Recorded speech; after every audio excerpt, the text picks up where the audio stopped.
So even with the current pandemic disrupting us, I still want to get expert insights to our entrepreneurship students at Cornerstone University. Today, this topic we're going to talk about revolves around the question, if our startup team only has 10 minutes to pitch, including Q&A, to potential investors, how do we do that? And that complex question will no doubt take us down a variety of different tangents and paths, which I welcome. There's no perfect pitch for all circumstances, but I want to help our students hear some tips, tricks, and truths about securing funding for a business, especially at that seed stage, early on. So anyway, after the audience watches this or listens, I'm going to share more information about the Grain Angels. So grainangels.org, you can check that out, and then redwagonadvisors.com. So Tim Parker, Wade Wyant, thank you for being here. Hello. Thank you. Thank you. You're both entrepreneurs, and you both help entrepreneurs through your current roles and what you do.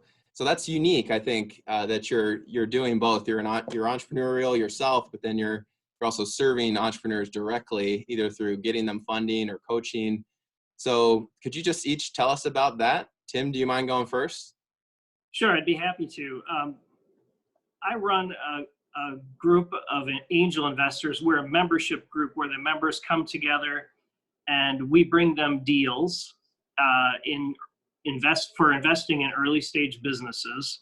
We have about 110 members who are accredited investors across the state, and they're working in 4 different groups, and we call those angel groups. And angel investing is where an individual who can make an individual investment into a company.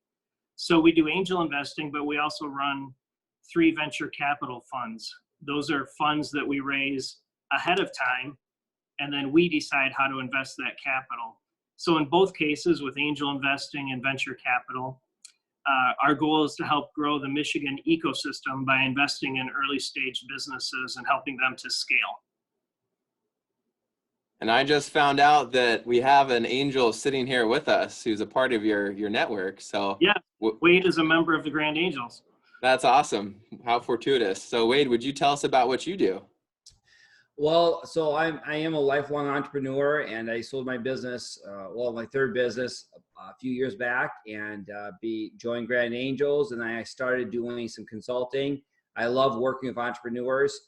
I love working with startups as well. It's not my focus, but I do a little bit of work in startup. I leave that to other people. I work more with mature companies who are trying to get back in startup mode and scale their business. And so that's the logo that's behind me, Red Wagon Advisors. I do that full time. I got a team of 4 people that we work together to go out there and help entrepreneurs who are a little later in the stages, but still trying to grow their business. Well, that's excellent. We got very diversity of perspectives here, but also some common ground, which is awesome. So would you let's launch into it now. We've got a little bit of introduction, and just talk about, what do you think makes a great pitch? Maybe there's no perfect pitch, but what do you think makes a great pitch to help potential investors see the value and want to get on board? And Tim, you can go ahead, and if you want to go first again. Okay. You don't have to. Yeah, I'd be happy to. When you're an entrepreneur and you need to raise capital, just like with any type of presentation, you have to keep in mind that the audience hasn't seen this yet. They don't know this business yet. And to you, you've been working on it, and it's probably pretty complex. So simplicity is important, and communicating just a few main points the first time. When you only have a few minutes to get your idea across, you have to first define the problem, and then tell the investors how you're going to solve the problem and what is unique about your solution. How are you going to keep competitors from doing what you're doing? And then it's important to review your financial model. How are you going to monetize this, and how is the investor going to be paid back for this? And then, of course, when we invest, we're investing in the business, but we're also investing in the team. So you need to tell us who you are, who your team is, and why it makes sense for us to work with you. In some cases, we may be so sold on the team that the business might not matter that much, because we know that whatever that team does together, they're going to be successful. That might be a little bit of an extreme comment, but To us, the jockey is as important as the horse. And then finally, never finish your pitch without asking. So what is your ask? Why do the presentation if it's just like a book report? What you need to do is you need to say, we're asking for this much capital. And with that capital, we're going to move the business to this point, or we're going to accomplish these tasks. So that's usually the last step, because that's, the thing that you want the investor to remember when the presentation's done. Yeah, I gotta say, Mark hit every single point I would hit. If you're building a pitch, I'd recommend taking that 1 minute, very, very succinct list of five or six things that Tim put out there, and really focus in on that. That is going to those 5 or 6 things. If you can go and dig into each one of those, that'll make all the difference in your pitch. And I think to Tim's point, going backwards, when I look at whether it's investing or helping people when they're trying to grow their business, you always want a very specific ask, as he said, and you can't be afraid of that. At the very end, you've got to say, this is what it's going to be. And in this case, the judges are looking at you. They're looking at, how excited are you? Are you putting energy into this pitch? And that gets back to Tim's betting on the team, because if that team gets up there and just, well, we're presenting the thing and this is what we're doing, they're not excited, they don't seem bought in. This is both this is both your language, this is your body language, this is your pitch, not the pitch that you're making, the pitch of your voice. All that is very, very important. And then that financial model also, everybody hates going through that part of it, but if it doesn't seem real, the people that are looking at this can get really confused quickly, and also they just don't believe it. Like, nah, it doesn't seem real, and then everything else can be perfect, but the financials don't make sense. Then you're in trouble. And then at Tim's points earlier when he started off, as you're looking at the specifics, you don't want to get lost on a rabbit trail. And this is really, really important. A lot of times, as Tim said, you know your technology, or your idea, so you'll skip things and not talk about them, but you'll also go too deep into areas that just don't even matter, and you'll lose people. And so rabbit trails are cute, and when we're talking with our friends, or if you don't know what a rabbit trail is, that's when you go, like I'm kind of doing, going on and on and on and on something. So that's, and when you're doing a pitch, it's cute when you're talking to your friends or having a conversation. It can be fun at times. Even when you're in school, sometimes it's fun to do when you're doing a presentation, maybe extra points. There are no extra points for rabbit trails or going on and on a subject when you're doing a pitch for money. It's got to be very, very pointed. Now, not knowing the judges, that could change a little bit based on the judges you have. But typically with investors, if they're true investors, they're type A, they're usually D personalities, and they're just like, get to the point. Bullet points are the best thing. So, Tim's the expert. I'm just giving a little bit of commentary to all the points, but that's what drives me nuts. And the other thing is when people, going to the very first thing Tim said, when you're getting up there to do the presentation, everybody will tell you, be concise, know what you want to say, but really be concise. Know what you want to say. Practice this pitch. Know exactly who's going to say what, when. If someone's going to come in and give this commentary, that commentary, that's great. It's okay to have like planned interruptions and segues between people. But if someone's just jumping in, that's going to be a big turnoff as well. These individuals are looking to give you money with very little control. There'll be some control, but very little. And so they're looking at, okay, how organized are they? So everything you do, down to the way you're dressed, like I would never go in with this weird beard. I would never go to a pitch of a weird beard like this. I would shave this because everything will be judged. And it's funny. It's okay to laugh, but everything about you will be judged. Is that right? Probably not, but it will happen. And so there's no room for error on that. And you got to get every aspect right there.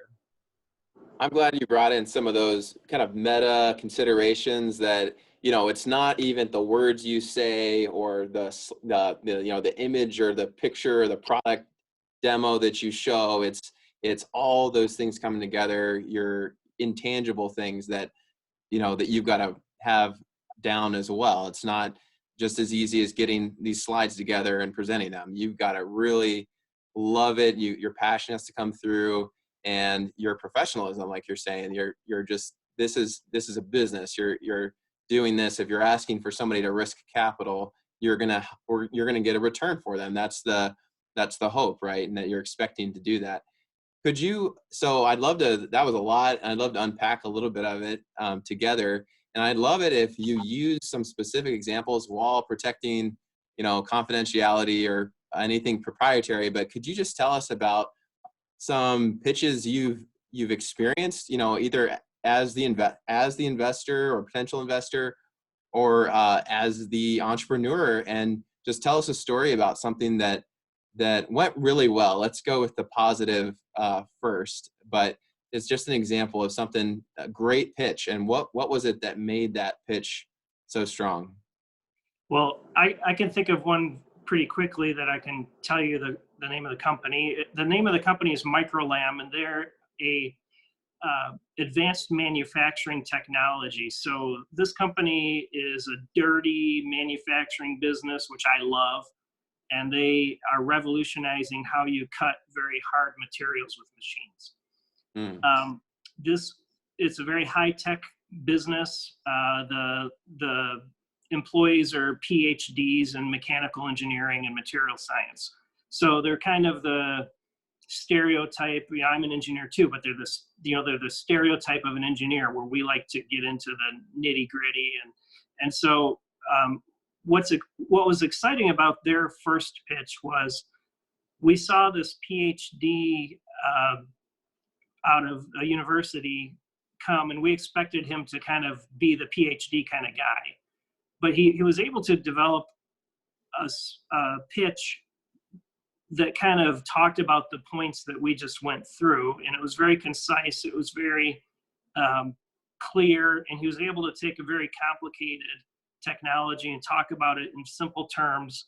And so our first touch points with this company, we could kind of get it, because we could, you can take away 4 or 5 points in your head, but when you get down into the details of the mechanics of it, it kind of goes over people's heads pretty quickly.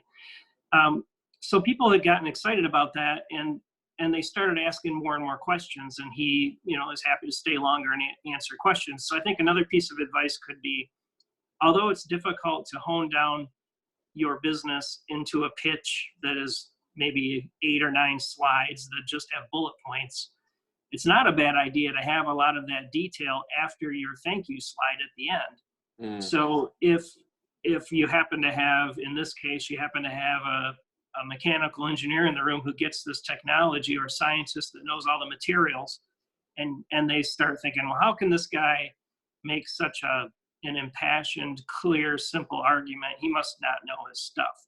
So the audience starts asking detailed questions, and he's like, whoa, actually, yeah, let's talk about the mechanics of heat and how thermal transfer works with lasers and all this kind of stuff, and words I don't even remember. But so let me go to slide number 28 here. Here's a picture, and here's how it works. And then, slide 29 is, here is a list of patents and what they, what's involved in each patent. So to me, that was a really successful pitch that has resulted in actually us doing follow-on funding, and he's actually growing the business globally today. And I found that was one that maybe surprised us compared to what maybe we expected when we first heard about the company. But then when we saw a leader who can understand the technology, and who can also sell products, and who can also show his passion about his growing team and about his business, has proven to be a business that actually is successful. So yeah, that's one that comes to mind pretty quickly. Well, Yeah, awesome. I don't have any names for you, but I can tell you the best pitches I've seen and that have been successful are, what I call the first or second slide pitches, where there by first or second slide they have you engaged. Yeah. And that goes for all sales in general. You know, you want to always, because you're selling at the end of the day, you really are selling here. So that's the other thing I keep in mind as well. A lot of people want to, you know, use a dirty word and all that, but you're selling. And that's, in some ways, this program is teaching you how to sell in a lot of ways. You're developing an idea. I get that. That's great. When it gets down to the pitch side of it, you're selling. So you want the deck that's, you want to get right at it. What is the reason why they'd want to engage with you? And the other thing is, you know, book authors do this now. And I think there's something really to be learned from that. Is called front loading. And the concept is like, if you're going to write a book, you want it to be a bestseller in business or anything about how to help people. Now, I'm not talking about a mystery novel. I'm talking about nonfiction. If you want a nonfiction book, you're going to front load it. And if you notice any biographies you've read recently or any business books, they always kind of tell you like what the secret is in the first 2 chapters. Because if they don't, you'll just put the book down. We have too many options. And the other reason why you really want to have all this ready is that, again, if this were a real pitch and I was sitting in the room, I have my smartphone right there. You can ask Tim. He has groups of angels like me every day. And if we're not interested, we go straight to our smartphone and we wait for the next pitch. It's wrong. I'm not saying we should do that. And I'm sure these judges in this case can't, because they have to really, you know, they'd be intentional about listening. But in the real world, I'm just going to pick up my smartphone and do something else while I let you get through the rest of your pitch. And if I hear something while you're going, I might tune in. But the first couple slides, you don't have me, I'm done. And the final thing is I always, and Tim talked a little bit about this, but I always try to think about my audience, and I do the objection handling in my mind. And here's what I'm talking about. In sales, everybody's experienced this, whether you've gone to Best Buy and bought something, or you bought a car, in any part of your life, no matter how young or old you are, you've experienced a salesperson doing objection handling. And that's where when you say to them, hey, I can't buy this for this reason, or I don't like it for this reason, then they will handle that objection and still try to get you to buy the product. But when you're doing a pitch like this, you don't get to do objection handling, because everybody in the audience is more or less silent. They might ask you a few questions, but they're not going to give you an answer right there. You can't close them necessarily in the room. So this is an objection-free room where you have to think, what are the objections they may have to my product or to my sales pitch or to my financials? So I always like to end any significant part of the pitch with, you may be thinking this. Let me tell you why that we've settled that problem. And that will spur a bunch of great questions at the end. And now you can steer the questions to where you want to go, because if you do that, they're like, I was thinking that. So anyways, I got to go here in just a few minutes, but that's, I can't think of a specific pitch. I've seen so many, and there's some great pitches, especially at Grand Angels. And I recommend, Cornerstone students find, we bring different groups of students in. They should come see Grand Angels sometime in the future. They can work that out with Tim. I'm not offering up anything from him, but I know at times students do come, and they should definitely check that out. But that's what I look for in a good pitch. We would love to do that at some point, Tim. So there's I don't know if there's a lot of pitching going on face to face right now, but we could jump in virtually or whatever makes sense at some point. So if we're getting close here to the end with Wade needing to head out, could you, if there's anything you could leave would-be entrepreneurs with, just give us your best advice, your best wisdom. Tim, you can go ahead if you'd like to. Well, I think if you don't believe in what you're doing and you're not passionate about it, and it isn't consuming your thoughts all the time, you're going to have a difficult time being successful. So, be patient, come up with, when you see something that you really care about, that's probably a business that you can actually be successful with. I think you will fail if you aren't really truly committed to it. So if you just say, I'm going to be an entrepreneur, that's fine. But you need to really land on something that you're passionate about. I'm very excited to see young entrepreneurs. I think they can look at problems in different ways and solve problems without all of the rules that I've maybe developed in my head over the years. So starting young, even if you need to have a career at a company, to maybe always be thinking, okay, what is, I could solve that problem, and here's how I can do it. Keep that in your mind, because it can be rewarding. It's a challenge. It helps you to grow. It helps you see every side of business, which prepares you for other business opportunities in life later. So to me, make sure it's something that you're passionate about. Great. And then the bit of advice I'll give is that, and that I totally agree, 100% agree with Tim on that. I would add on that as you do develop your idea and you try to be an entrepreneur, the open market will determine if your idea is good or bad. And there's been entrepreneurs who have proven that wrong. They just stuck with it and they've never given up. And eventually people realize their idea is amazing. But in the most cases where I find most entrepreneurs getting frustrated, not necessarily giving up, but they're like, well, maybe this entrepreneurship thing isn't for me, is that the open market rejected their idea. Well, that's very disappointing, but it's also a beautiful thing. It means you know that it's not the idea that's going to get you there, and keep moving to the next thing. And so that's the biggest thing I think we all have to really hone in on, is that the open market of you selling your idea and people not investing is probably the best way to know if you've got a great idea or not. Both valuable nuggets of wisdom. We just thank you, Wade and Tim, for your time. And I'm looking forward to maybe sneaking our students into a Grand Angels meeting. Maybe Wade will be there. That'd be awesome. I'd love to be there. Yeah. Okay. All right. Thank you. I got to go. Thank you. Thank you so much. Stay safe and healthy. Yep. Amen.